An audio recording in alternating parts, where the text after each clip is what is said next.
তুমি কি বিশ্বাস করো আল্লাহর এমন একটা গোপন নাম আছে যেটা যদি কেউ মন থেকে পড়ে তাহলে মাত্র 5 মিনিটের মধ্যেই তার দোয়া কবুল হয়ে যায়? অবিশ্বাস্য শোনাচ্ছে, তাই না? কিন্তু আমি নিজে গতকাল এই দোয়াটা পড়েছি আর ফল পেয়েছি সাথে সাথেই।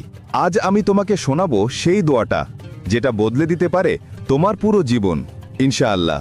আল্লাহ আমার প্রিয় মুসলিম ভাই ও বোনেরা যদি এই ভিডিওটিতে লাইক, কমেন্ট, সাবস্ক্রাইব আর শেয়ার করে তাহলে আপনি তাদের সকল দোয়া কবুল করে দিয়েন। সবাই একসাথে বলুন আমিন, কারণ আল্লাহ তাআলা একসাথে 40 জন আমিন বললে সেই দোয়া কবুল করেন। সুবহান আল্লাহ।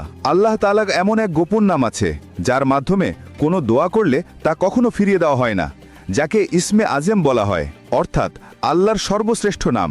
এখন শোনো সেই দোয়া। উচ্চারণ আল্লাহুম্মা ইন্নী আসআলুকা বিসমিকাল আজম।